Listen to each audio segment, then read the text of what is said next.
शांति। गोदरी में छिपे करतार को बहुत अच्छी से जानकर पहचान कर उसकी हर छोटी सी छोटी शिक्षा को जीवन में प्रैक्टिकल स्वरूप देने में सदैव प्रयत्नशील आदरणीय राजयोगी भ्राता डॉक्टर सचिन भाई जी हम सब के बीच में हैं। हम एक हाथ हिलाकर आपका स्वागत करते हैं, सत्कार करते हैं, अभिनंदन करते हैं। आप महाराष्ट्र की धरनी से निकले ईश्वर के अनमोल रतन हैं और आपका अलौकिक जन्म राजस्थान की धरनी में विशाल डायमंड हॉल में वर्ष 2003 में डायरेक्ट बाप दादा की मधुर दृष्टि और बोली से हुआ और उसके बाद तो जीवन को उनकी शिक्षाओं में रंगने का पुरुषार्थ आरंभ हो गया। अलौकिक जन्म लेने से पहले ही वर्ष 2002 में आपने अपनी MBBS की डिग्री प्राप्त कर ली थी। तो उसके बाद आपने लौकिक और अलौकिक दोनों पढ़ाइयों में और एडवांस में गए। लौकिक में भी आपने MD किया, कई फेलोशिप प्रोग्राम्स किए, कई डिप्लोमा कोर्सेज किए और भी कई छोटे छोटे कोर्सेज जो मेडिकल प्रोफेशन से रिलेटेड है वे सब किए। और फिर मुंबई में जो BACS हॉस्पिटल है वहाँ पर भी कार्यरत हुए। जो फेमस हिंदुजा हॉस्पिटल है वहाँ पर भी अपनी सेवाएं दी। इस प्रकार से डिग्रियां, डिप्लोमा और अनुभव एकत्रित करके वर्ष 2010 में आपने आकर के ग्लोबल हॉस्पिटल में ज्वाइन किया।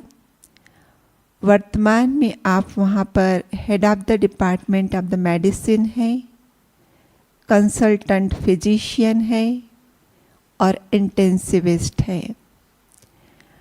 और अगर अध्यात्म मार्ग में देखें तो जैसे बाबा कहते हैं डबल डॉक्टर, तो फिजिकली तो डॉक्टर है ही और रूहानी डॉक्टर के रूप में भी अपनी सेवाएं कर रहे हैं। मधुबन के अंतर्गत पुरुषार्थी ग्रुप के साथ बैठकर बाबा की हर शिक्षा को प्रैक्टिकल स्वरूप देने का क्या प्लानिंग होनी चाहिए, क्या योजना होनी चाहिए, वो डिस्कस भी करते हैं और जीवन में उतारते भी हैं। और टेक्नोलॉजी के माध्यम से पूरे विश्व भर में वो खुशबू फैलती है और सब आकर कहते हैं रूबरू एक क्लास डॉक्टर सचिन भाई की सुनना चाहते हैं। तो रूबरू आपके सामने उपस्थित हैं। आज उनसे हम सुनेंगे गोदरी में छिपे करतार की महिमा। आदरणीय भ्राता जी।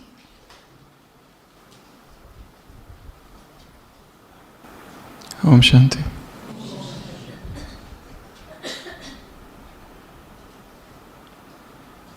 राज्य की सैर करता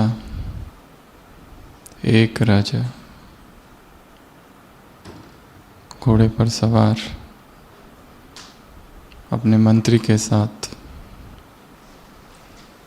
किसी गली से गुजर रहा था कि अचानक एक लकड़ी बेचने वाले के दुकान के सामने आते हैं और जैसे ही राजा उस दुकान के सामने पहुंचता है उसके मुख से आदेश निकलता है कि जिस किसी की ये दुकान हो उसे फांसी पर चढ़ा दो। इससे पहले कि मंत्री कुछ पूछता राजा आगे बढ़ जाता है। समझ नहीं आता है ऐसा क्यों कहा, समझ नहीं आता है राजा को इस तरह अचानक क्रोध क्यों आ गया?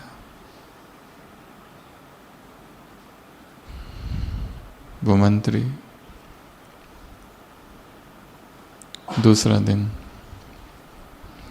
वेश बदलकर उस लकड़ी बेचने वाले दुकानदार के पास पहुंचता है। वो चंदन का व्यापारी था और राजा उससे पूछता है, वो मंत्री पूछता है कि कैसे चल रहा है, और वो व्यापारी कहता है कि बहुत दुखी हूँ, दुकान पर कोई आता ही नहीं। आते हैं, चंदन की लकड़ियों को सूंघ कर चले जाते हैं। आते हैं, भाव पूछते हैं, चले जाते हैं, पर खरीदता नहीं कोई। क्या करूं? और इसलिए अब तो मन में कई दिनों से एक ही विचार चल रहा है, या एक ही प्रार्थना, हे प्रभु, इस देश का जो राजा है वो यदि मर जाए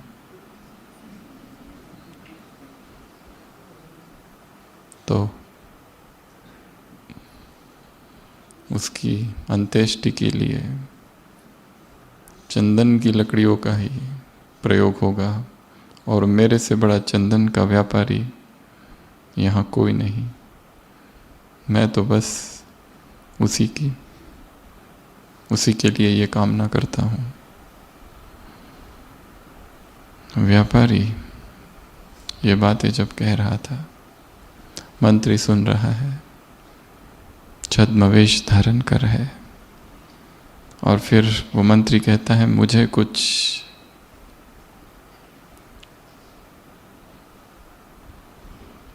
लकड़ियाँ चाहिए।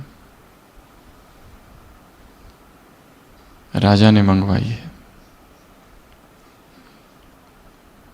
और वो उसे कुछ पैसे देता है। बदले में वो चंदन की सुगंधित लकड़ियाँ लेकर वो मंत्री वहाँ से निकल पड़ता है। राजा के पास पहुँचता है और राजा से कहता है कि कल हम जहाँ पर रुके थे उसी लकड़ी के व्यापारी ने आपके लिए खास ये चंदन की लकड़ियाँ भेजी है।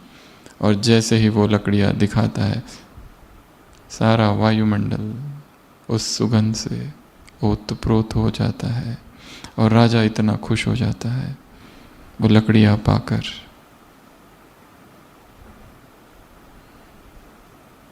उसे समझ नहीं आता है मुझ में अचानक ये क्रोध क्यों उत्पन्न हुआ था।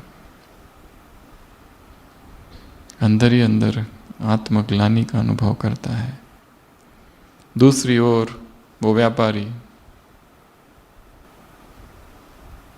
सोचता है, कैसा मेरे से पाप हो गया। इस राजा की मृत्यु की मैं कामना कर रहा था और उसने मुझे इतना धन दे दिया और चंदन की लकड़ियाँ मेरे पास से ले गया।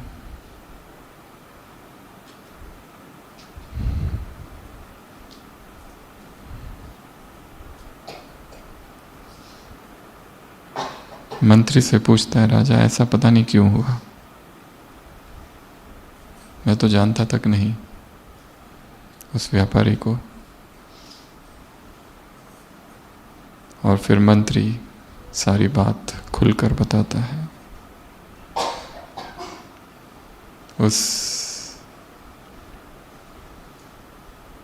चंदन के व्यापारी के संकल्प राजा के प्रति कैसे थे, नकारात्मक, नेगेटिव। बिना कुछ कहे वो विचार, वो संकल्प की धारा राजा तक पहुंची, और राजा के मन में भी प्रत्युत्तर में वही संकल्प की धारा बही, वही नेगेटिव चिंतन।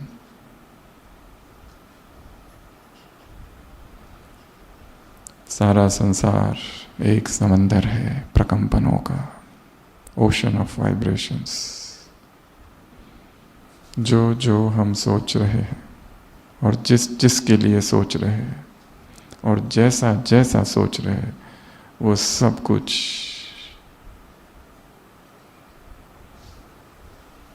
उस व्यक्ति तक पहुंच रहा है।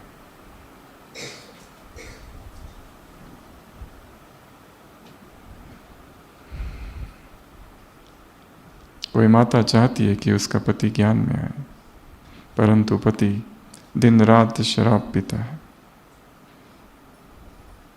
रोज उसे सकाश भी देती है कि ये ज्ञान में चले,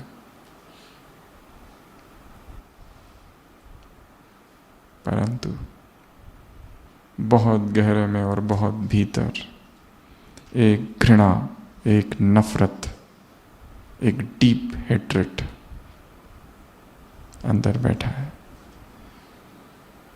और वही बाधा है उसके ज्ञान में आने में। तो जो जो हम सोच रहे हैं वो सब कुछ फैल रहा है। हर संकल्प एक ऊर्जा है। Every thought is an energy, and energy loves to move. और ऊर्जा का स्वभाव है बहना। और ऊर्जा सकारात्मक भी हो सकती है और नकारात्मक भी। इसलिए मन में निरंतर सतत महान विचारों का चिंतन हो, श्रेष्ठ संकल्पों में मन रमन करे।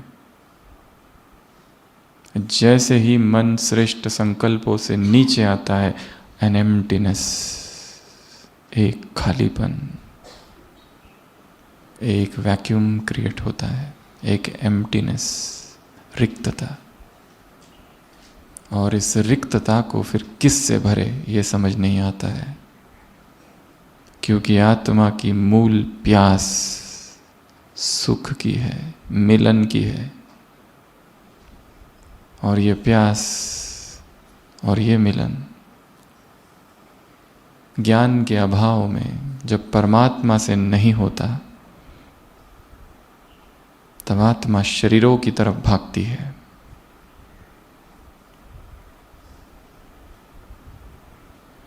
इंद्रिय सुखों की तरफ भागती है। और हर इंद्रिय सुख उसे नीचे गिराता है।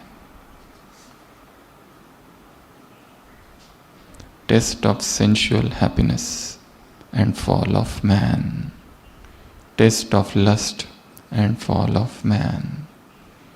और वो धड़ाम से नीचे गिरता है।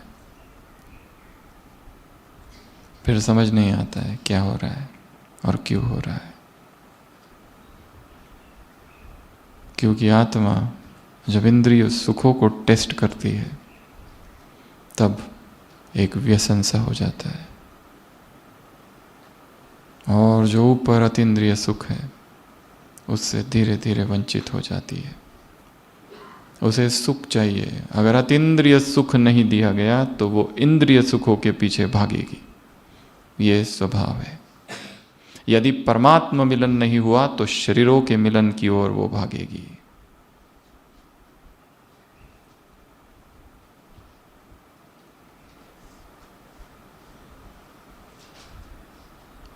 गीता में लिखा है टच बॉर्न हैप्पीनेस, वो हर सुख जो स्पर्श से उत्पन्न होता है, दुख का कारण है।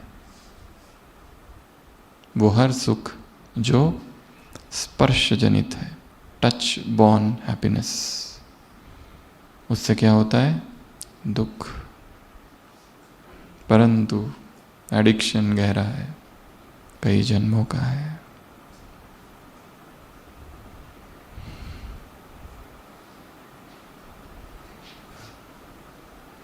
सारा संसार एक है, सब मन एक दूसरे से जुड़े हुए हैं, वन यूनिवर्सल माइंड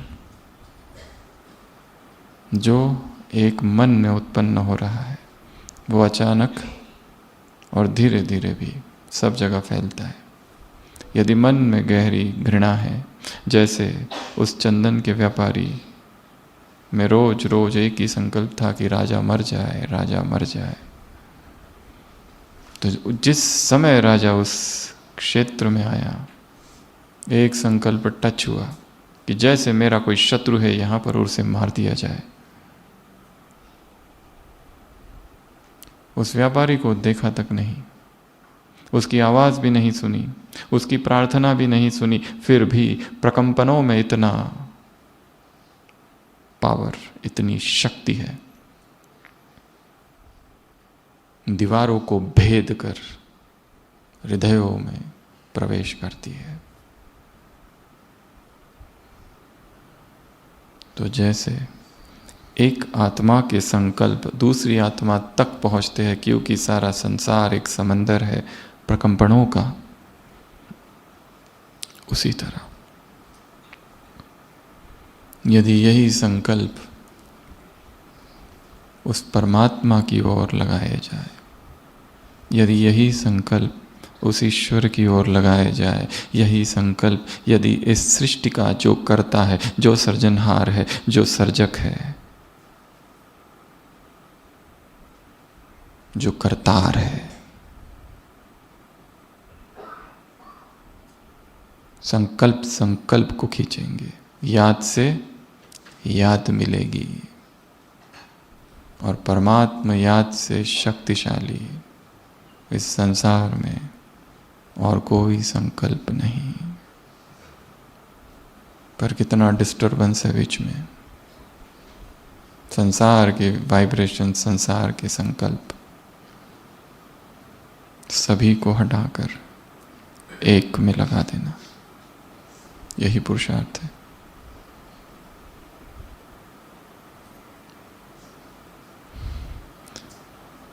ठंडियों के दिन है और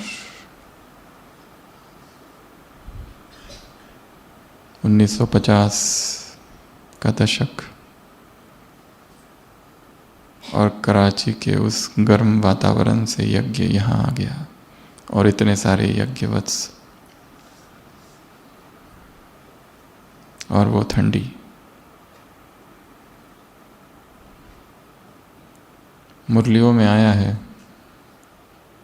शिव बाबा देखो कितना साधारण है,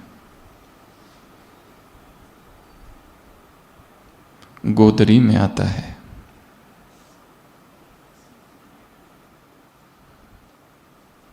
स्तन में आता है, गुप्त रीति से आता है, साधारण रीति से आता है, साधारण तन में आता है, रज़ई उड़े हुए ये ब्रह्मा इस तन में आता है।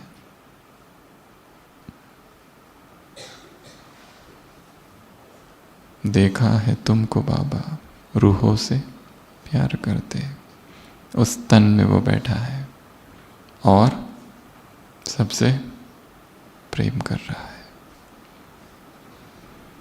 तो मुरलियों का ये प्रसिद्ध वाक्य है, गोदरी में करतार।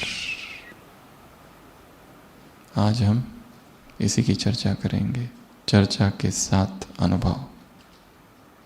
ज्ञान अर्थात केवल सूचनाएं नहीं, ज्ञान की परिभाषा है सूचना प्लस एक्सपीरियंस।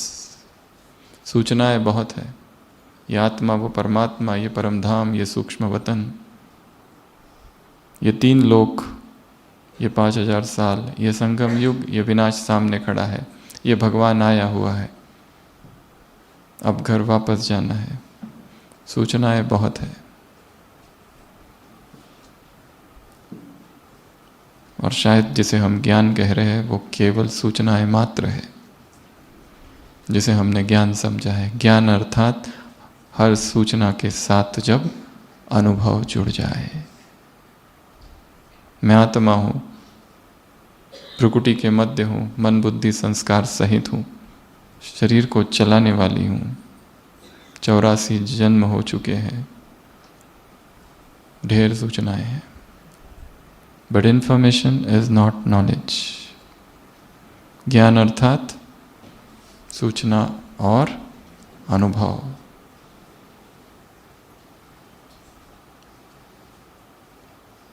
ज्ञान वास्तव में बाहर है ही नहीं, ज्ञान का स्रोत भीतर ही है, और वो ज्ञान है ही नहीं जो बाहर से आता है। स्वस्फुरित ज्ञान प्रज्ञा कहलाता है। प्रज्ञावान बन जाए चेतना, फिर उसे बाहर से कुछ भी सुनने की आवश्यकता नहीं। एक अवस्था ऐसी आए, एक अवस्था ऐसी आती है कि जो अब तक हम बाहर से सुन रहे हैं वो बाहर का सभी सुनना बंद हो जाएगा और मन से ही वह व्यक्त वाणी सुनाई देगी। बाहर कुछ भी नहीं है, सब भीतर है। भीतर सब कुछ रिकॉर्ड है, सब कुछ समाया हुआ है। हमारी सारी दौड़ बाहर है, सेवाओं की दौड़ बाहर है, योग की दौड़ बाहर है, ज्ञान की दौड़ बाहर है, सब बाहर बाहर बाहर। तीव्र पुरुषार्थ अर्थात कुछ न करना, करने से ही गड़बड़ हुई है। ये करूं वो करूं, ये करूं वो करूं वो करूं, कुछ न करो। जहां हो वहां स्थिर हो जाओ, केंद्र पर। परिधि भर घूमते घूमते घूमते घूमते भटक ही रहे हैं, भटक ही रहे, भटक ही रहे। स्पिरिचुअलिटी इज सेंटरिंग, सेंटर पे आ जाओ। डिसेंटरिंग डिस्टरबेंस का कॉज है। केंद्रीकरण, वापस। क्या करूं पुरुषार्थ? बताओ। जो कर रहे हो पहले उसको रोको।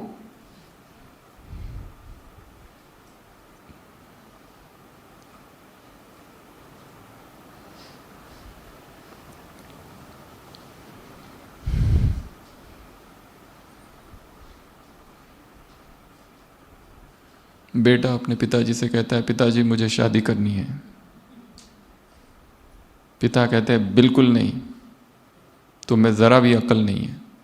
जब तक तुम्हें अकल नहीं आती तब तक तुम शादी नहीं कर सकते। बेटा पूछता है अकल आने की निशानियां क्या है?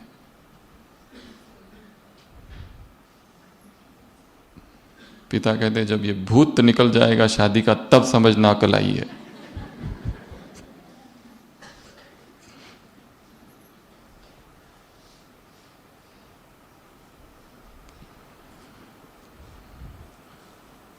आत्म रियलाइजेशन, सेल्फ रियलाइजेशन, आत्म साक्षात्कार, सारा सुख यही है, सारी प्राप्तियां यही है।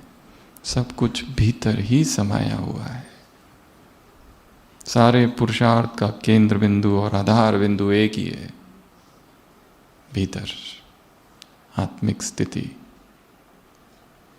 जैसे शरीर समझते ही अपने आप शरीर का सब कुछ याद आता है बिना पुरुषार्थ किए, जैसे शरीर समझते ही शरीर की इच्छाएं, शरीर के भोग, शरीर की वासनाएं, शरीर की तृष्णाएं, शरीर के विकार, शरीर के संबंधी, शरीर की भाषा, शरीर का देश, शरीर से संबंधित जो भी विचार है, शरीर समझते ही अपने आप सब याद आता है।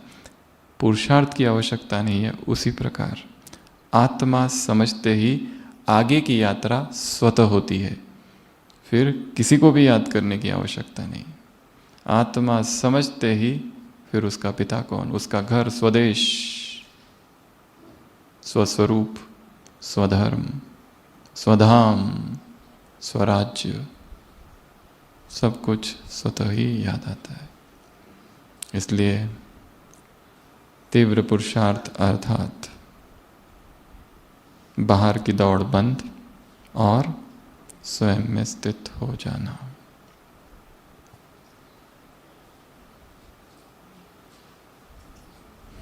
भगवान धरती पर आया और ऐसे आया कि किसी को पता ही नहीं चला, और जिसमें आया उसको भी पता नहीं चला। किस समय आया बताया नहीं जा सकता। बाबा कहते हैं मैं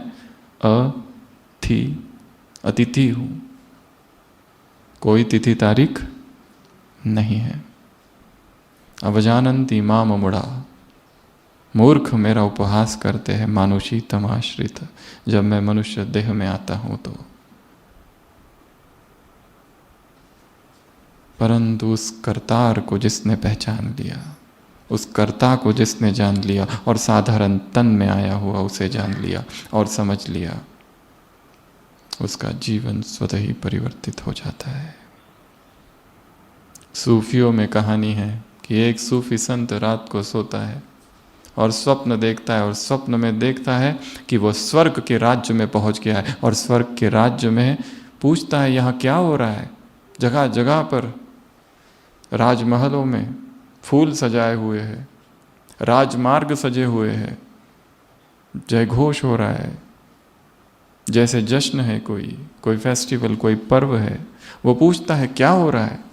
उसे बताया जाता है आज भगवान का जन्मदिन है और भगवान की सवारी अभी यहाँ से जाने वाली है थोड़ी देर में। वो कहता है अच्छा। देखता है घोड़े पर सवार एक व्यक्ति और उसके पीछे हजारों लोग। वो झाड़ के पीछे खड़ा होकर देखता है और पूछता है क्या यही भगवान है। उसे बताया जाता है नहीं, ये भगवान नहीं है, ये जीसस क्राइस्ट है, और उसके पीछे ये उसके हजारों फॉलोअर्स है। थोड़ी देर के बाद घोड़े पर एक दूसरा व्यक्ति बैठा हुआ, उसके पीछे हजारों फॉलोअर्स। वो पूछता है क्या ये भगवान है। उसे बताया जाता है ये नहीं है, ये हजरत मोहम्मद साहब है और ये उसके फॉलोअर्स। थोड़ी देर के बाद पूछता है ये कौन है। श्री राम जी है। ये कौन है। कृष्ण है। ये कौन है। गुरु नानक देव जी है। एक के बाद एक, एक के बाद एक। उसे बताया गया था भगवान का जन्मदिन है, भगवान का है। आखिर में एक घोड़े पर बैठकर एक बूढ़ा सा व्यक्ति गुजरता है, उसके पीछे कोई भी नहीं है। वो पूछता है ये कौन है। उसे बताया जाता है यही तो भगवान है, इनके पीछे कोई नहीं, कैसे रहेंगे, बाकी सब इधर उधर हो लिए।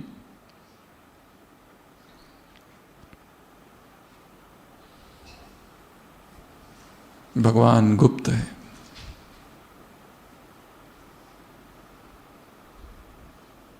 और उसके पीछे चलने वालों की संख्या बहुत कम। संसार कहीं और लगा हुआ है, और भगवान जब धरा पर आता है वो एक और मार्ग बताता है पुरुषार्थ का। उसमें भी चलने वालों की संख्या और कम। तीव्र पुरुषार्थ के मार्ग में भीड़ बहुत कम है। भीड़ कहाँ पर है। पुरुषार्थ के मार्ग पर। और पुरुषार्थ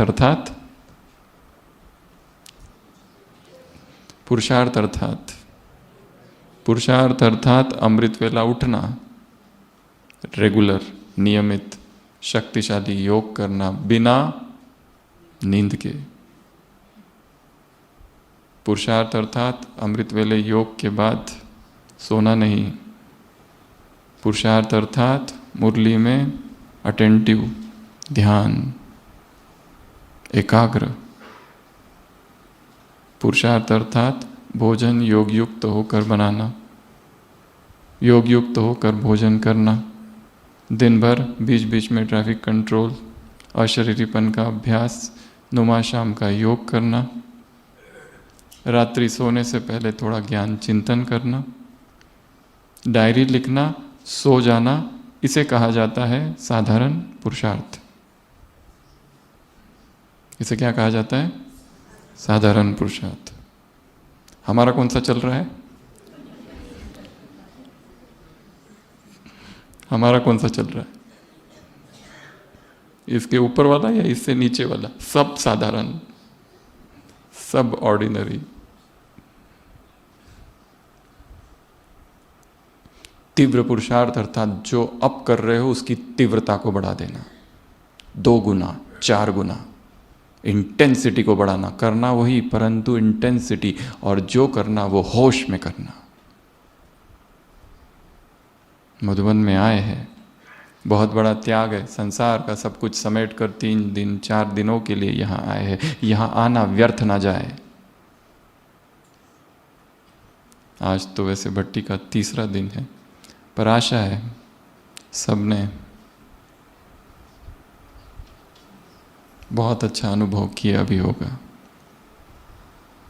और जैसे हर भट्टी में हम बताते हैं कि रियल भट्टी ये नहीं है।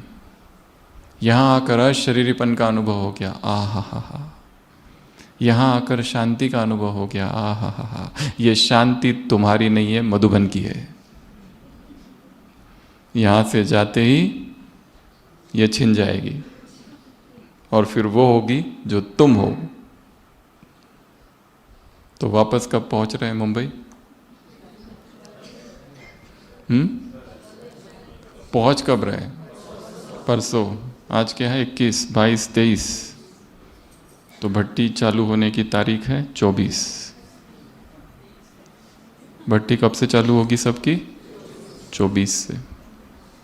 ये है पूर्व तैयारी, प्रिपरेशन। रियल भट्टी वहाँ है, यहाँ नहीं। यहाँ तो आराम ही आराम है, यहाँ कोई माया नहीं है।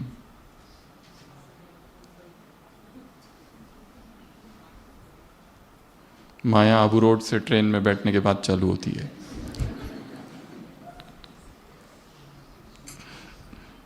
और माया नगरी में एंट्री करते ही फुल फ्लेज्ड। और यहाँ का प्रभाव 5 दिन 10 दिन, और 10 दिन के बाद एक मीठी सी याद रहती है, बहुत अच्छी भट्टी थी। क्या था उसमें वो कुछ याद नहीं, और बहुत अच्छा था जो भी था।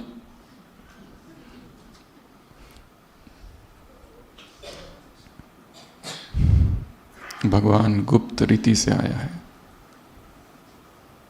तो भट्टी में आए हैं और जाएंगे, परंतु यहाँ से कुछ लेके जाना है। एक कितनी रात? 2 रात अभी बाकी है। 2 रात? 1 ही रात? तो 1 ही रात बाकी है, तो ये रात क्रांति की रात हो। 1 ही रात में क्या कुछ करना है, तो नींद कैसे आ सकती है? 1 ही रात में मधुबन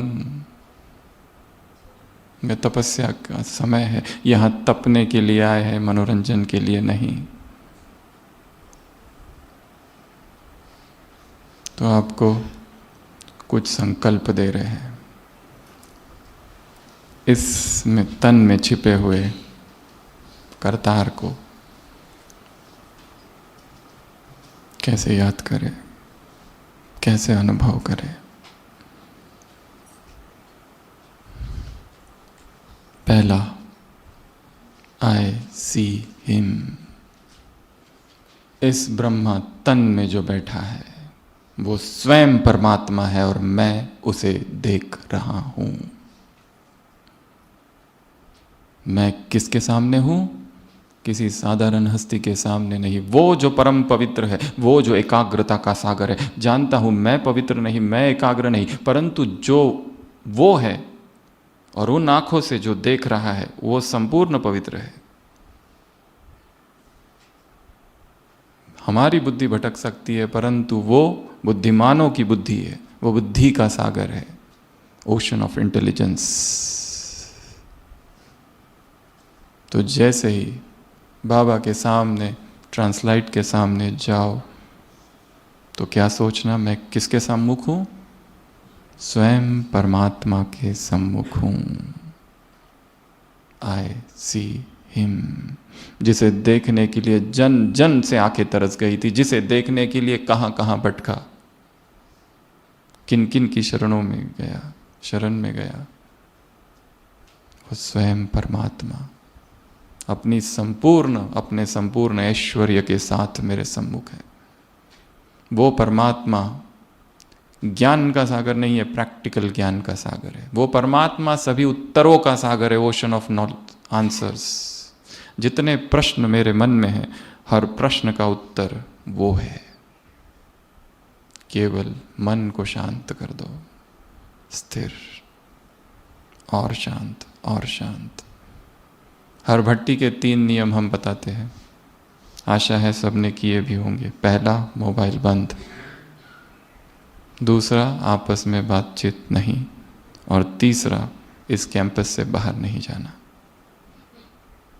आशा है ये किया होगा, नहीं किया होगा तो एक दिन जो बचा है उसमें तो करो।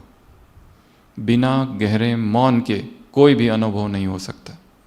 अगर नहीं किया है तो वहां जाने के बाद अपनी एक व्यक्तिगत भट्टी चालू करेंगे 24 तारीख से। ये सार्वजनिक थी, वो व्यक्तिगत है। इस सार्वजनिक भट्टी का रूपांतर यदि व्यक्तिगत भट्टी में नहीं हुआ तो यहाँ आना केवल एक मनोरंजन और एक याद मात्र रहेगा, बस, परिवर्तन नहीं। भट्टी अर्थात तपना, भट्टी अर्थात परिवर्तन। वो संस्कार जो सब कुछ करने के बाद भी नहीं जा रहा है, वो संस्कार जो सारा पुरुषार्थ कर लिया, जितने महारथी है सभी से उसका प्रश्न पूछ लिया परंतु फिर भी उत्तर नहीं मिलता। ऐसा कड़ा संस्कार, ऐसी शरीर की कोई बीमारी, ऐसा मन की कोई बीमारी, उस पर नेक्स्ट 21 डेज काम करना है। सारे कुमार यदि ब्रह्मचर्य लड़खड़ा रहा है तो 21 दिन केवल ब्रह्मचर्य ही फोकस होगा और कुछ भी नहीं। दिन रात संसार में जितनी किताबें हैं और जिस संसार में भगवान ने जितना लिटरेचर प्यूरिटी का सुनाया है वो सारा अध्ययन। किसी के संबंधों में हलचल है तो वो 21 दिन केवल संबंधों में मधुरता कैसे लाए इसका अध्ययन करेंगे। जिसकी अमृत वेला ही नहीं हो रहा है, यहाँ पर किताब है, जाने से पहले वो किताब लेके जाएंगे। दिन रात वो एक ही किताब पढ़ेंगे जब तक वो किताब का शब्द शब्द याद नहीं हो जाता तब तक। सबने देखी है ना किताब अमृत वेले की, बाप दादा के महावाक्यों का संकलन है। अभी उसी किताब का इंग्लिश वर्जन भी है।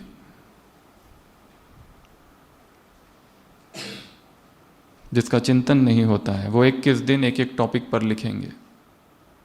जहाँ सेवाओं का विस्तार करना है और सेवाओं का विस्तार नहीं हो रहा, वहाँ पर 21 दिन की खास भट्टी करेंगे सेवा केंद्र के में सेवाओं के लिए। जहाँ प्यूरिटी नहीं ठीक से चल रही, जहाँ विघ्न पड़ रहे बार बार बार बार किसी ना किसी कारण से, वहाँ पर खास संकल्प के साथ एक भट्टी व्यक्तिगत। और जो भट्टी मैं करूँगा उसका विषय किसी को भी नहीं बताना है। जिसकी बुद्धि दिन रात भोजन में डूबी रहती है वो भोजन से अनासक्ति की भट्टी करेंगे। जिनकी बुद्धि एकाग्र नहीं होती वो एकाग्रता की भट्टी करेंगे।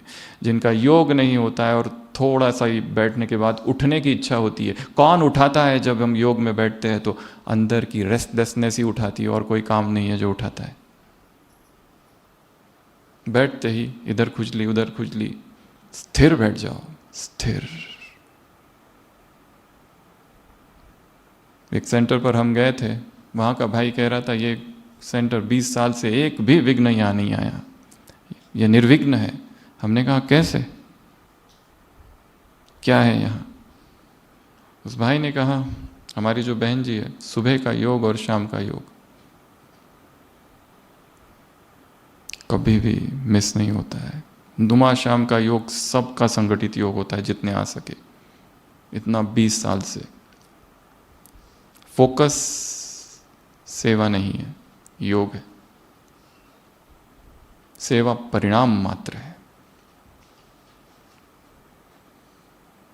एंड सेवा इज द 4th सब्जेक्ट, ये भूलना नहीं है। तो सबसे पहला संकल्प, आई सी हिम, मैं उसे देख रहा हूं। दूसरा, आई टॉक विथ हिम, मैं उस करतार से बात कर रहा हूं। बाकी सब हट जाओ मेरे रास्ते से, और किसी से अब मुझे बात नहीं करनी। संसार के मनुष्यों से बहुत बात कर ली, संसार के मनुष्य को बहुत देख लिया, अब उससे बात करनी है, हट जाओ सभी।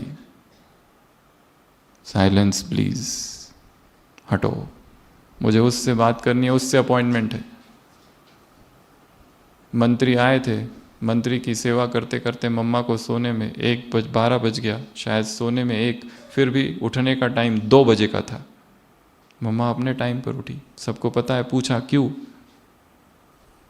तो मम्मा ने कहा कि वो एक साधारण सा मंत्री, उसकी अपॉइंटमेंट थी तो लेट हो गया, तो उसके लिए क्या मैं अपने प्यू की अपॉइंटमेंट को छोड़ दूं? और ब्राह्मणों के लिए अमृत वेले का समय है 2 से 5। रात के उस सन्नाटे में तपस्या की जाती है। परंतु ये अमृत वेले का समय हो तो कितनी पूरी दिनचर्या बदलनी पड़ेगी। जो वो सारा समय जो इधर उधर जा रहा है, वो सारा समय मीडिया और वो सारा समय व्यर्थ के चिंतन, डिस्कशंस और मीटिंग्स में जा रहा है, वो सारा समय अलग करना पड़ेगा। जल्दी सो जाओ। अमृत वेला उठने की 2 ही विधियां है। पहला जल्दी सोना, और दूसरा रात्रि भोजन त्याग।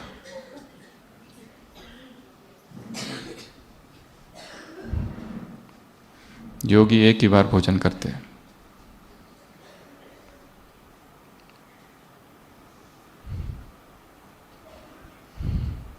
अगर करना भी है तो सूर्यास्त से पहले पूरा कर लो।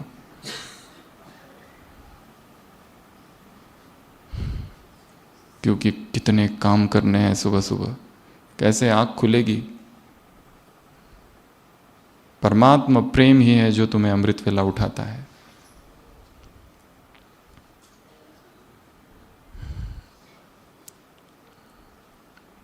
अपनी अकेले की भट्टी करनी है 21 दिन, और टॉपिक कल सुबह 2 और 5 के बीच में आप सबको ऊपर से दिया जाएगा। केवल बैठ जाओ, बाबा क्या करूं, तुम बताओ। दशरथ के यहाँ बेटा नहीं है, गुरु के पास जाता है, कहता है कुछ करो, जाई वेदी हो नाथ हित मोरा, ऐसा कुछ करो जिससे मेरा हित हो। ये नहीं कहता है पुत्र चाहिए, तुम समझते हो मेरा हित किस में है, यू डिसाइड। उसी तरह ऐसे प्लेन बुद्धि से बैठ जाओ, इससे पहले कि मैं उस कार्य क्षेत्र में, उस सेवा केंद्र, उस घर में जाऊं, बाबा कोई संकल्प दो, शक्तिशाली संकल्प, पावरफुल संकल्प। और वो मधुबन की भूमि में दिया गया संकल्प होगा, संसार में नहीं। ये तपोभूमि है, ब्रह्मा की तपोभूमि, तपभूमि, कर्म भूमि, कर्मातीत भूमि है, सभी दादियों की कर्मातीत भूमि है। यज्ञ के सभी महारथियों के चरणों से पुनीत हुई ये भूमि है। स्वयं भगवान के कदम इस भूमि पर पड़े हैं। यहां किया हुआ संकल्प व्यर्थ नहीं जा सकता। तो कल सुबह सभी संकल्प लेकर जाएंगे कि वहां जाकर मुझे अपनी एक भट्टी करनी है शक्तिशाली। डेट, एक एक दिन क्या क्या किया उसका चार्ट रखेंगे। अगर वो ब्रह्मचर्य की भट्टी है तो 21 दिन का अखंड ब्रह्मचर्य हो, शक्तिशाली ब्रह्मचर्य। वो नया संस्कार बनेगा। यदि किसी की बोलने की आदत है, मौन का ब्रह्मचर्य, मौन का व्रत धारण करो 21 डेज। मौन रखना अर्थात बोलना नहीं है, ऐसा नहीं है। मौन अर्थात स्वचिंतन। व्यक्ति बोल रहा है दिन भर फिर भी मौन में हो सकता है, यह भी संभव है। तो दूसरा संकल्प, I talk with him. Third संकल्प, आई लिसन टू हिम। मैं तुमको सुन रहा हूं बाबा, बोलो। उसकी आवाज तभी सुनाई देगी जब मन का कोलाहल शांत हो जाएगा। ऐसा कोलाहलहीन चित्त उस परमात्मा की आवाज सुन सकता है। इसलिए भट्टी अर्थात संपूर्ण मौन हो जाना। और आशा है 3 दिन सबने किया भी होगा, और नहीं किया है तो आप से करो। आपस में बात करते करते तपस्या नहीं हो सकती, कभी नहीं। तपस्या बड़ा गहरा ऑपरेशन है मन का।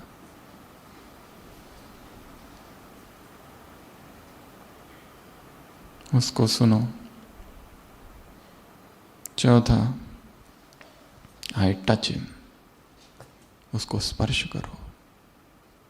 देहधारियों को बहुत स्पर्श कर लिया और देह के सुखों को बहुत जान लिया, जन जन से प्राप्ति, फ्रस्ट्रेशन, दुख। अब उसको छुओ जो निराकार है। आत्मा जाए और उसे स्पर्श करे, फील करो वो कैसा है।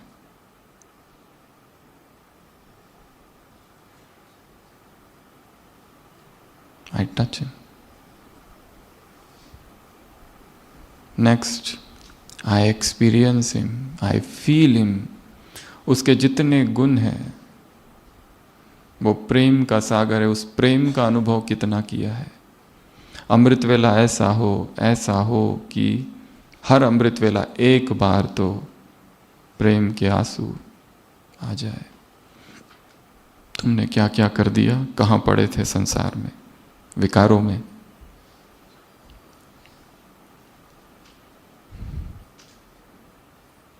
जितनी अधिक पवित्रता होगी उतना अधिक पवित्र प्रभु प्रेम का अनुभव होगा। यदि पवित्रता में खंडन हुआ तो प्रभु दूर चला जाता है।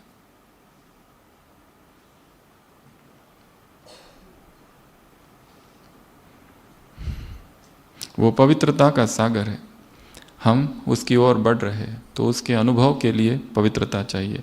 पवित्रता को छोड़ा तो अपने आप वो अनुभव दूर हो जाता है, और फिर दुख, और संसार में दुख के अतिरिक्त कुछ भी नहीं है। सो आई एक्सपीरियंस हिम। कल सुबह जब अमृत वेला बैठे तो इस संकल्प के साथ बैठो कि बाबा मुझे तुझे अनुभव करना है। तुम हो क्या, क्या चीज हो, क्या हो, क्यों अनुभव नहीं हो रहा। भक्ति में होता था, अब यहां क्यों कम हो गया।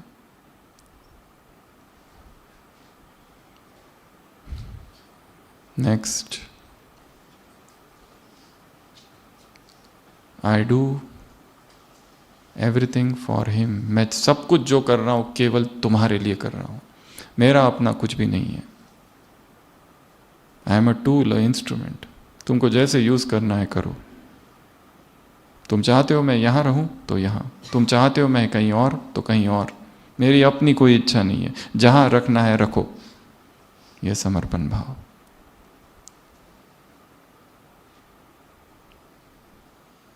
Next, I enjoy his company. अब तक देहधारियों की कंपनी एंजॉय की, अब मुझे तुम्हारी कंपनी एंजॉय करनी है। अंग्रेजी में लेखक ने लिखा है, when I forget that God is my supreme companion I feel lonely. मुझे अकेलापन तभी आता है, कब, जब मैं ये भूल जाता हूं कि वो मेरा परम साथी है। तो ये संकल्प है शक्तिशाली। Next, I praise you. मैं केवल तुम्हारी महिमा गाता हूं और किसी की नहीं। भक्ति में त्राटक योग सिखाते हैं। त्राटक योग अर्थात एक बिंदु पर केंद्रित हो जाओ, बस। उसी तरह अमृत वेला ये अभ्यास करके देखो कि शिव बाबा वो ज्योति बिंदु, अब और कुछ भी नहीं देखना है, केवल उस बिंदु को 1 घंटा तक देखते रहो और उसकी महिमा अपलक। आई प्रेज यू। तुम क्या हो। Next, I thank you. जो कुछ तुमने दिया है अब तक, उस सब के लिए तेरा धन्यवाद। सब कुछ यहां पहुंचे हैं वो उसी की कृपा है। अगर वो न उसकी कृपा ना होती तो यहां तक नहीं पहुंचते। जो पुरुषार्थ कर रहे हैं वो भी उसी की कृपा है।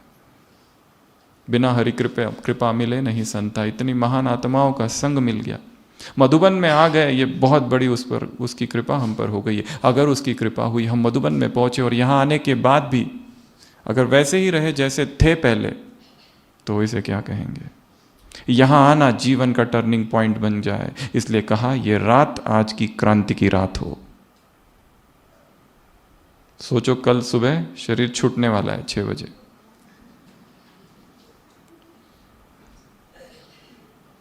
या सोचो कि वापस पता नहीं आएंगे कि नहीं आएंगे।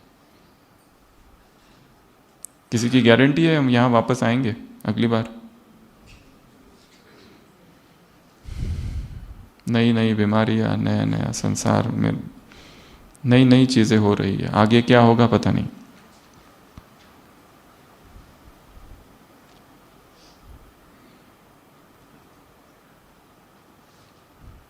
अगला, आई लव यू, मुझे केवल और केवल तुमसे प्यार है। देहधारियों से प्यार करो, परंतु ऊपर ऊपर से हाथ फिरा देना, ऐसा सौतेली माँ कैसी घुमाती है ऐसा, वैसे वाला ऊपर ऊपर से करना, अंदर से उसके साथ।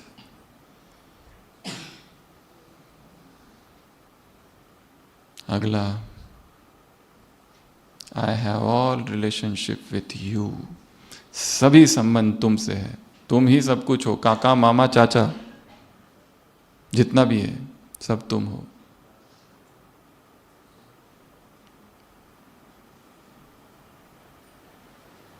और अनुभव करना कि वास्तव में है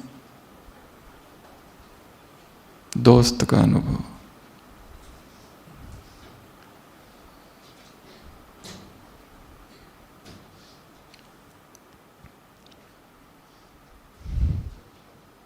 अगला, I am lost in his love, मैं लगन में मगन आत्मा हूं, खो गई हूं। जैसे गोपियों की अवस्था है, क्या उन अवस्थाओं का हमने अनुभव किया है?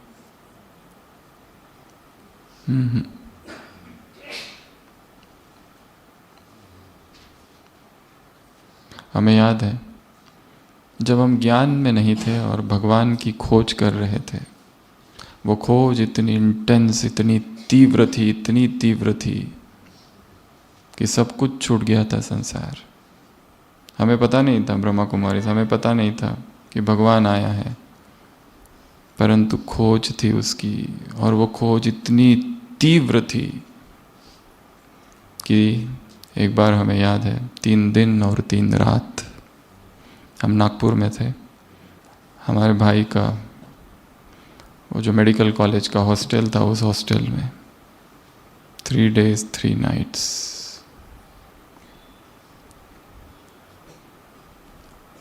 केवल रो रहे थे, कहाँ है, कहाँ है, कहाँ, तुम कहाँ हो, तुम कहाँ हो, तुम कहाँ हो। वो मेडिकल कॉलेज का कैंपस, वो छत हॉस्टल की,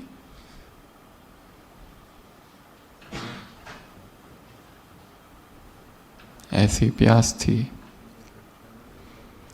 कि उसके अतिरिक्त कुछ भी नहीं चाहिए, कुछ भी नहीं, ये संसार नहीं चाहिए। आई हेट दिस वर्ल्ड, कुछ भी नहीं यहाँ का।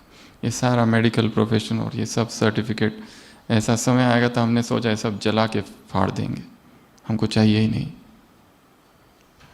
संसार और संसार के प्रति ऐसा वैराग जागा था। तो लगन में मगन, बिना वैराग के यह संभव नहीं है। संसार और भगवान दोनों एक साथ नहीं मिल सकता।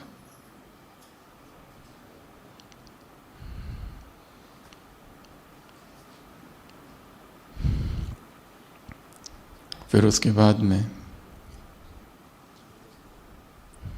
आई टॉक अबाउट हिम, मैं केवल तुम्हारी ही बातें करूं और किसी की नहीं, तुम्हारे ही बारे में बताऊं सबको, तेरे महावाक्य ही सबको सुनाते रहूं। गीता में लिखा है कि जो इन महावाक्यों को दूसरों को सुनाएगा वो भक्त मुझे बहुत प्रिय है। जो मेरी वाणी दूसरों को सुनाता है, अमृत तुल्य वाणी है तव कथामृतम, अमृत समान ये वाणी है। तो सारे दिन भर हमारे मुख से मुरली के ही शब्द, मुरली की ही बातें, यही चर्चा होती रहे। इसने ये किया, उसने वो किया, ये करता है, ये वो करता है, ये ऐसा है, ये वैसा है। ये सब करके क्या प्राप्ति? आत्मा की शक्ति नष्ट होती है इन सब में। और जितना मुख से ज्ञान निकलते रहेगा, ज्ञान के संस्कार बनेंगे ब्रेन पर, न्यू ट्रैक्स ऑफ नॉलेज।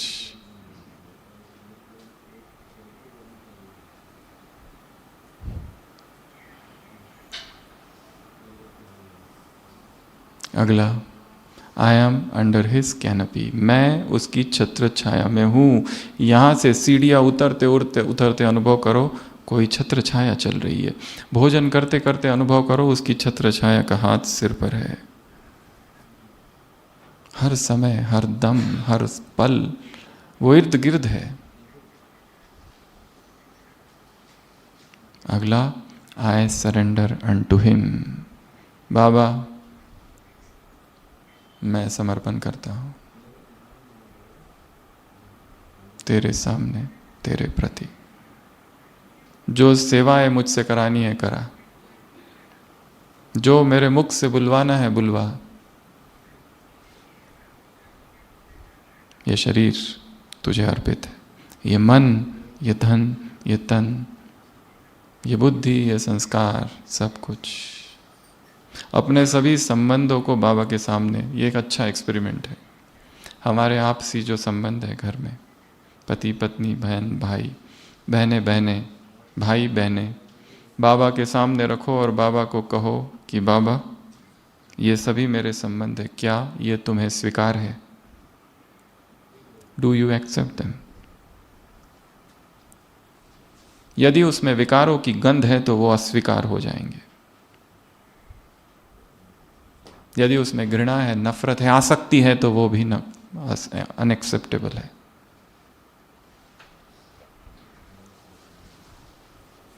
तो यहां से जाने के बाद हर एक को अपनी व्यक्तिगत भट्टी करनी है। व्यक्ति का टॉपिक कल सुबह दिया जाएगा, हर एक को व्यक्तिगत रूप से, और सारी भट्टी मौन में बिना किसी को बताए करनी है। और चार्ट रखना है, day 1, day 2, day 3, day 4, 21 days. यदि जिस चीज़ के लिए संकल्प किया वो संकल्प टूट जाता है, शायद तीसरे दिन फिर से खड़े हो जाना है, चौथे दिन नए उमंग के साथ, पर करना ज़रूर है। नहीं तो यहाँ आना केवल एक यादगार रह जाएगी बस।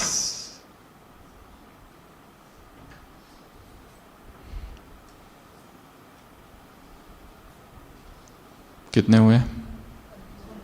15। लास्ट एक तू ही। क्या कहना बाबा से एक बार रोज? एक तुम ही सब कुछ, और कुछ नहीं।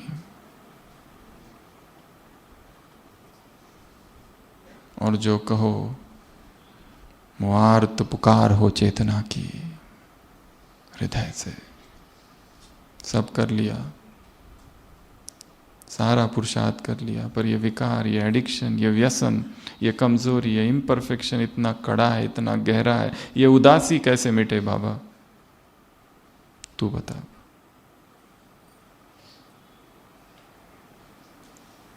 तो ये 16 संकल्प है। अभी इन्हीं 16 संकल्पों का हम यहाँ पर अनुभव करेंगे। जो पीछे बैठे और जो नीचे बैठ सकते हैं वो सामने आ जाएंगे और नीचे बैठेंगे। डायरी, पेन, पेंसिल सभी बंद। अगले आधे घंटे के लिए शक्तिशाली योग का प्रयोग। अलग अलग तरह के मेडिटेशंस को हम देखेंगे। एक होता है महावाक्य मेडिटेशन, एक होता है बॉडी स्कैन मेडिटेशन, एक होता है त्राटक मेडिटेशन, एक होता है ऑल सेंसेस मेडिटेशन, एक होता है ब्रेथ अवेयरनेस मेडिटेशन, एक होता है राजयोग मेडिटेशन। ये सारे मेडिटेशन को कंबाइंड हम करेंगे। एक होता है सेल्फ हीलिंग मेडिटेशन, एक होता है विजुअलाइजेशन मेडिटेशन। ये 7-8 प्रकार के सारे मेडिटेशन एक साथ हम कंबाइन करेंगे और अगले आधे घंटे के लिए ऐसी मुद्रा में बैठेंगे जो सहज है, परंतु जरा भी नहीं हिलेंगे। शरीर हिला तो मन हिला, शरीर के हिलते ही मन हिलता है।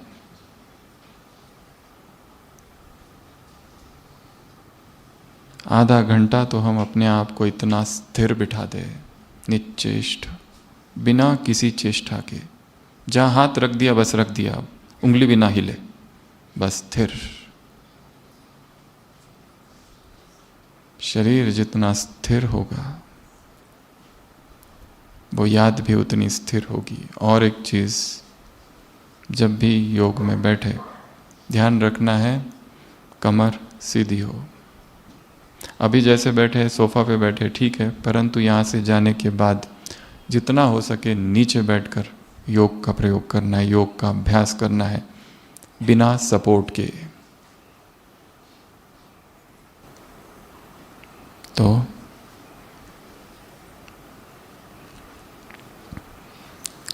चले सभी स्थिर।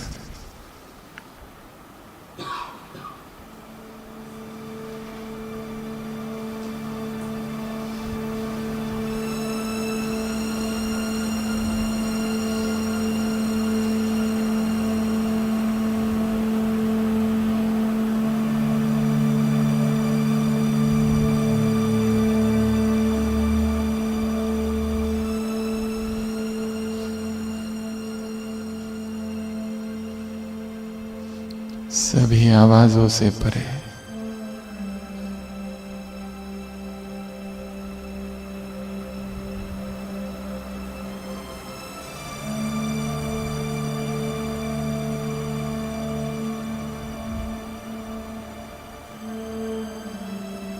कुछ पल के लिए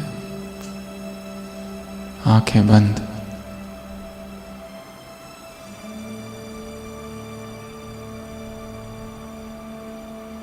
अपने इर्द गिर्द जो भी आवाजें सुनाई दे रही है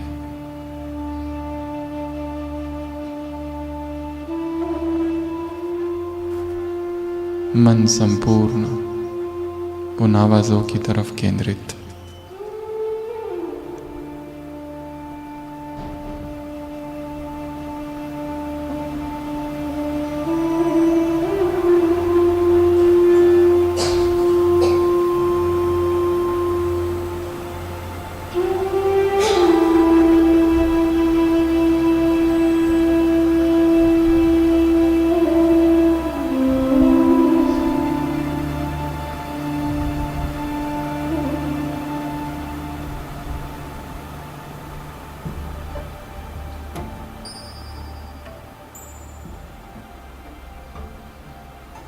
शांत मन,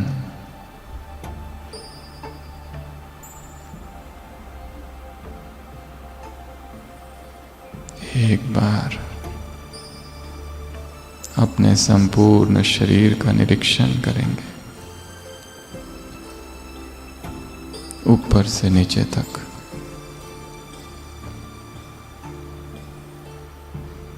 एक एक अंग का निरीक्षण, कोई भी अंग छूटने ना पाए।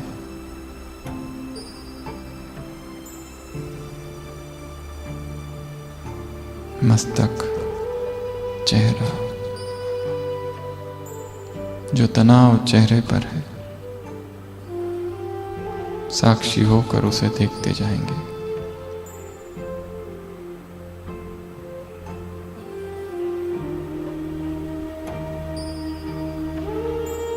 दाया कंधा, दाया हाथ ढीला शिथिल,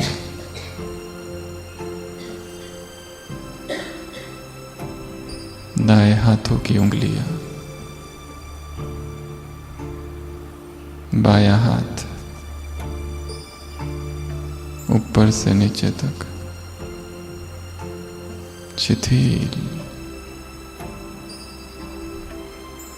छाती का भाग,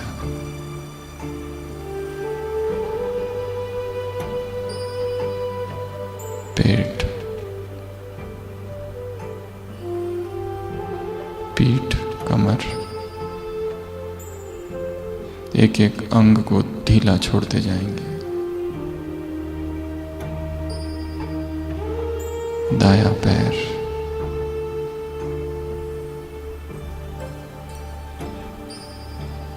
बाया पैर,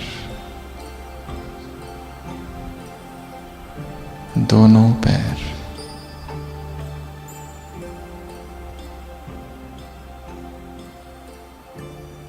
फिर से सिर के सिरे से पांव तक संपूर्ण शरीर शिथिल।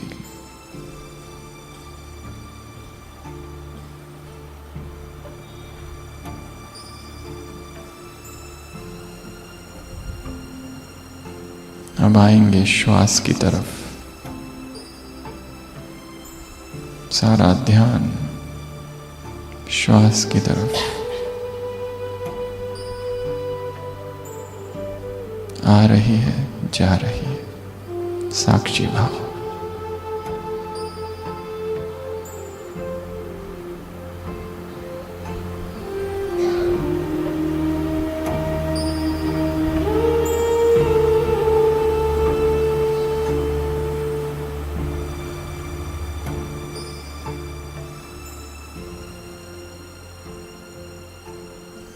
देह के भव्य भाल पर विराजमान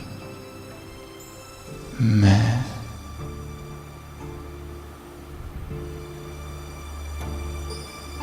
एक चैतन्य ज्योति हूं। अनुभव।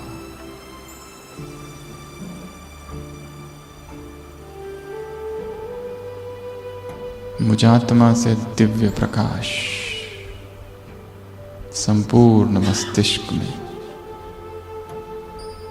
छाती, पेट, दोनों हाथों में, पैरों में फैल रहा है। पूरा शरीर लाइट का बन गया है।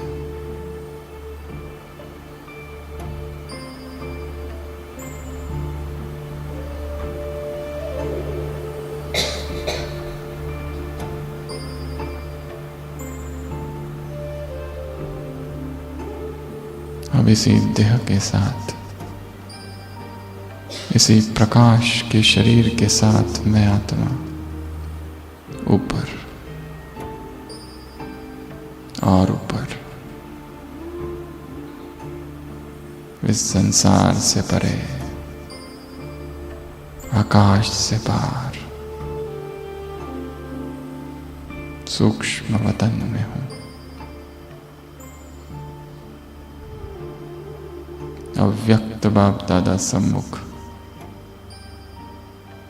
सभी आंखें खोलेंगे और अपलक बाबा से दृष्टि लेंगे।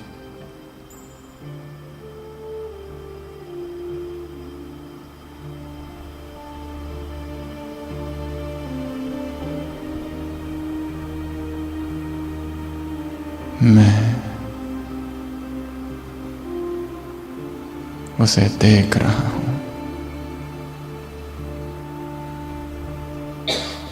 I see him.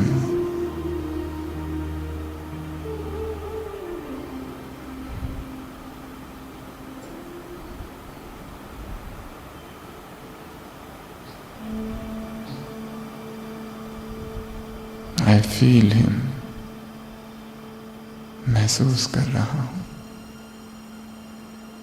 शिव बाबा की अनंत किरणें, शक्तियों की अनंत धाराएं, पवित्रता की रश्मियां मुझ आत्मा पर।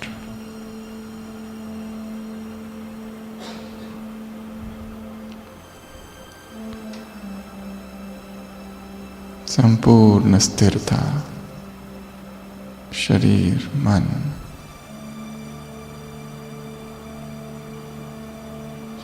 I touch him. मैं उसे स्पर्श कर रही हूं।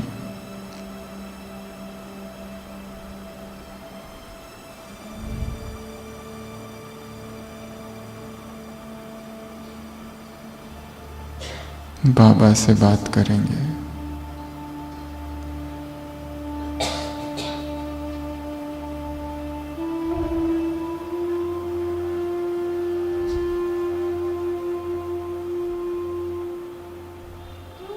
बाबा,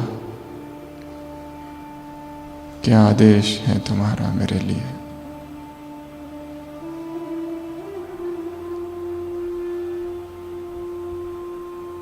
अब तक जो कराया तुम जानते हो।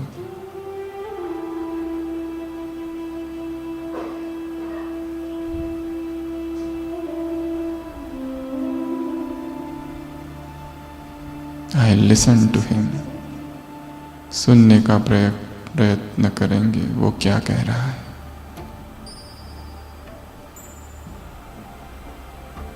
मन शांत।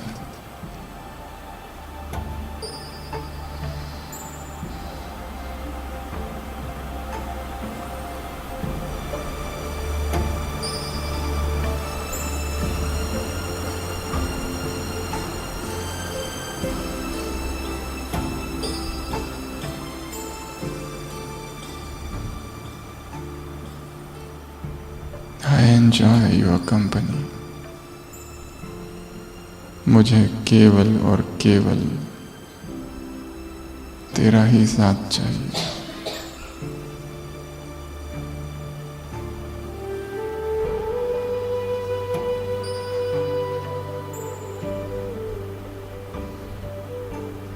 मैं जो कुछ कर रहा हूँ, कर रही हूँ, केवल तुम्हारे लिए।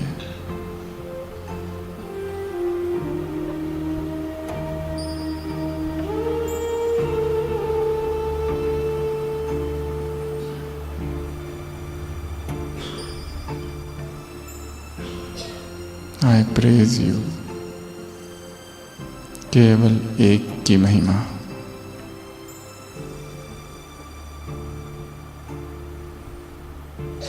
करता तुम हो। जो कुछ अब तक किया, संपूर्ण ज्ञान योग सेवाएं, केवल तुम। मैं केवल एक कठपुतली हूं।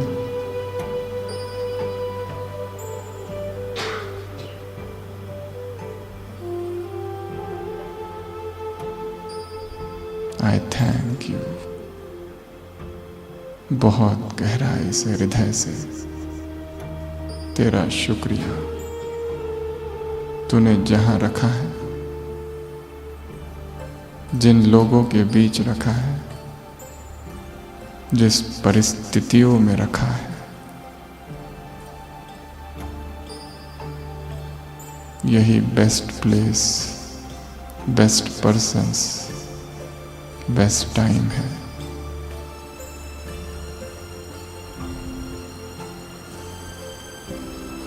धन्यवाद।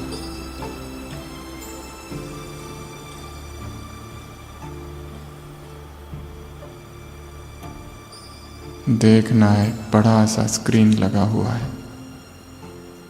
फिर से आंखें बंद और मन की आंखों से देखेंगे जीवन में अब तक जो सबसे कठिन से कठिन पेपर थे, सबसे बड़े से बड़े विघ्न थे, वो कौन से थे, और अंततः बाबा ने कैसे मदद की।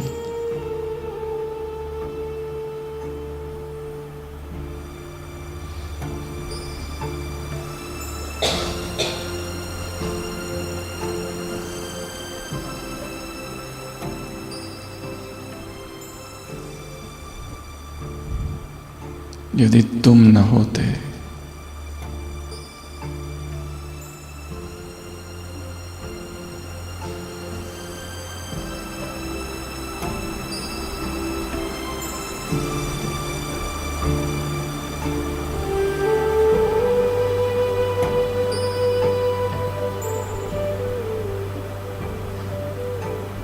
बाबा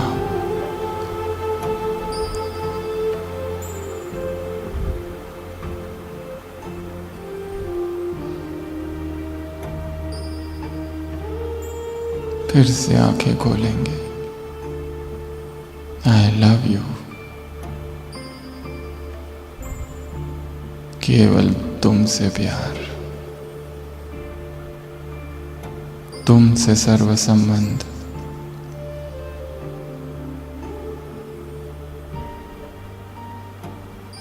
एक की लगन में मगन।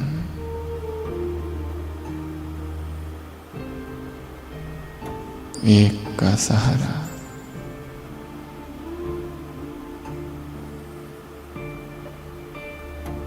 एक तू ही छत्र छाया, एक तेरी ही याद।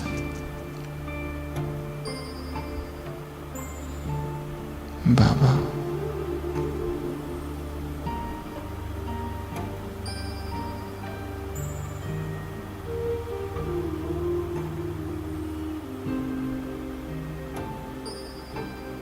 एक के प्रति समर्पण,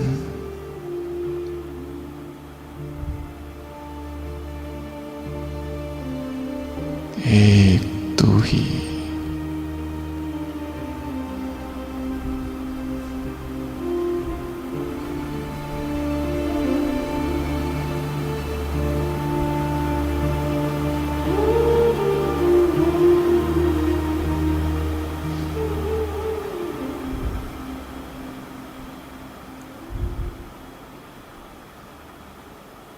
प्रभु प्रेम से चेतना भर गई है।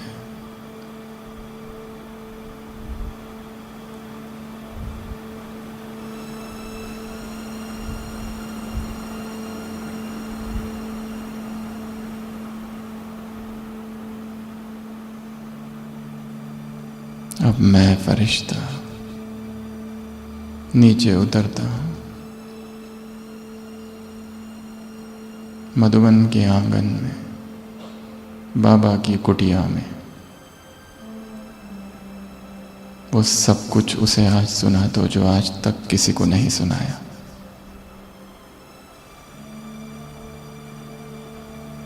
बाबा,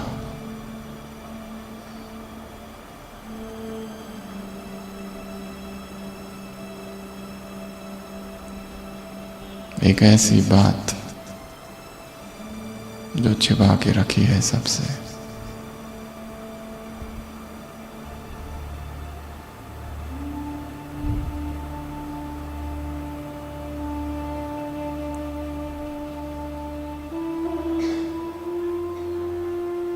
एक कागज पर वो बात को लिखकर, कुटिया में एक अग्निकुंड है, उसे उस अग्निकुंड में मैं डाल रहा हूं।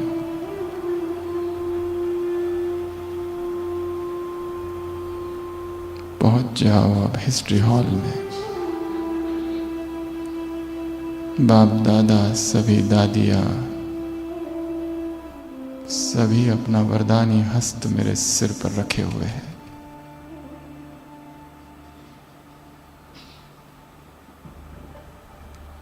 इन सब की दुआएं मेरे साथ चल रही है।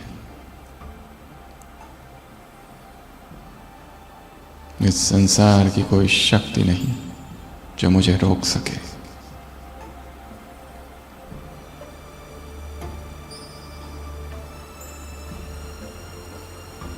शांति स्तंभ की परिक्रमा।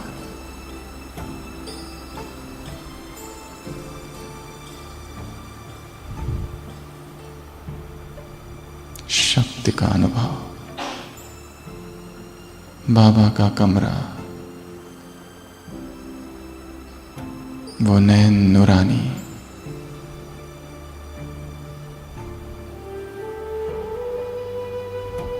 मधुबन का आंगन,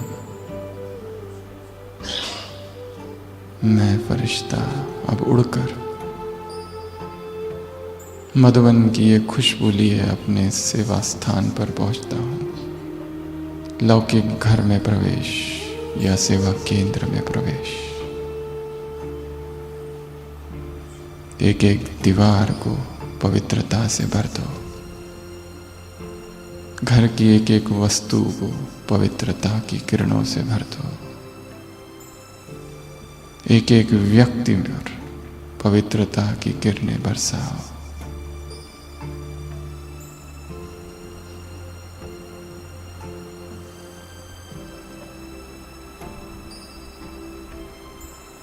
ऑफिस, वो रास्ते रोज के,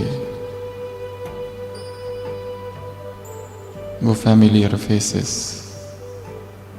सभी को प्योरिटी की किरणें।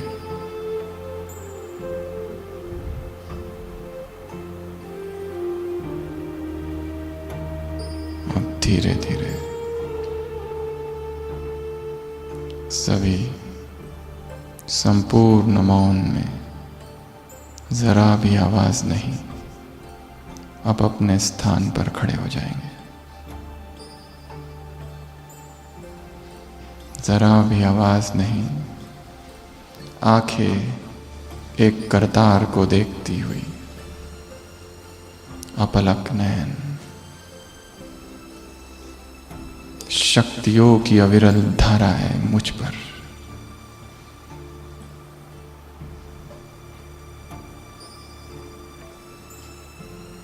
इसी अवस्था में सामने देखते हुए ही अपने आसपास जो दो लोग हैं उनके हाथ पकड़ेंगे, इस तरह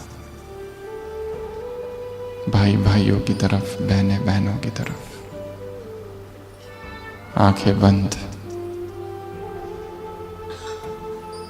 आंखें बंद, सारा शरीर ढीला छोड़ देंगे।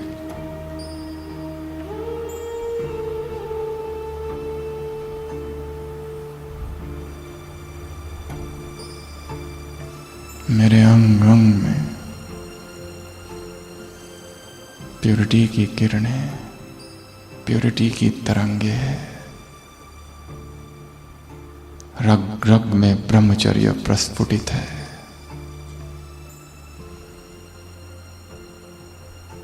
मैं परम पवित्र आत्मा हूं। रोम रोम में, रोए रोए में पवित्रता। मेरे दोनों हाथों से पवित्रता की किरणें इन दो आत्माओं को जा रही है और इन आत्माओं की पवित्रता की किरणें मुझ में आ रही है। मैं बाल ब्रह्मचारी हूं, बाल ब्रह्मचारिणी हूं। आंखें बंद, अनुभव।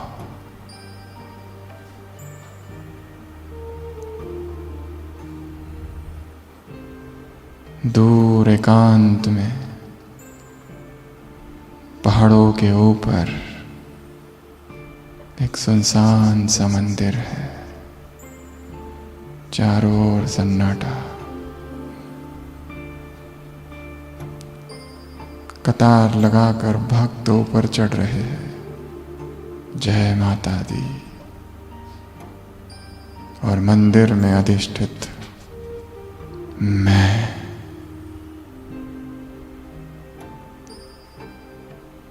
अष्टभुजाधारी दुर्गा हूं। शिव की जो शक्ति है मैं हूं। शिव की अर्धांगिनी हूं।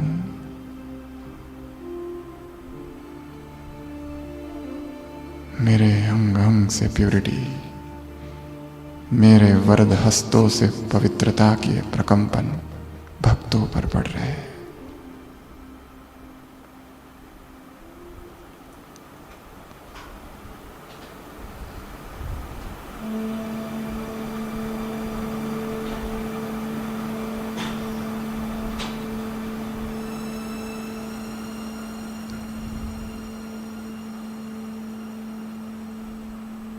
महिषासुर मर्दिनी,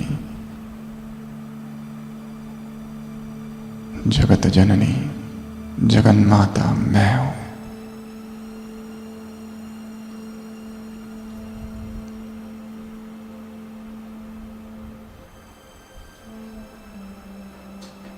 संपूर्ण हॉल में पवित्रता ही पवित्रता।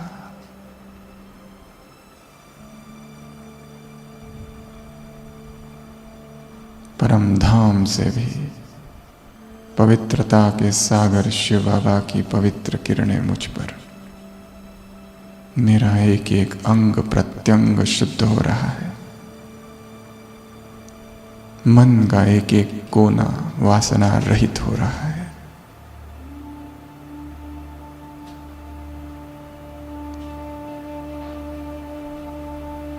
अशरीरीपन,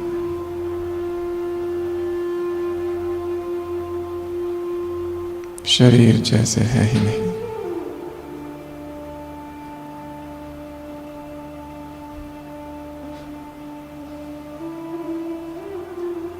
मधुबन से उठ रही यह पवित्र तरंगे सारे विश्व में फैल रही है।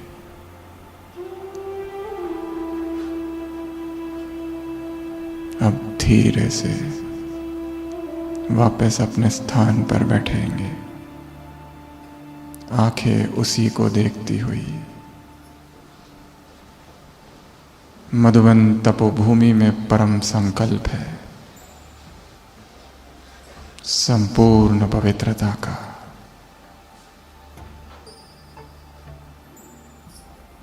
शुद्ध मंशा से किया हुआ, प्योर इंटेंशन से किया हुआ यह पवित्र संकल्प और शिव बाबा के दृष्टि का मिलन हो रहा है।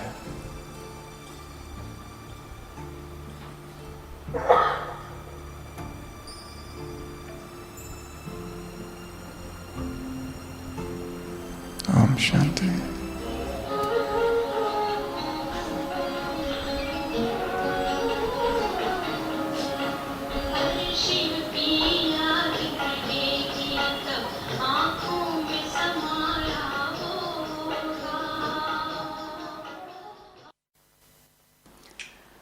गोदरी में करतार इस शीर्षक के अंतर्गत अवश्य ही पुरुषार्थ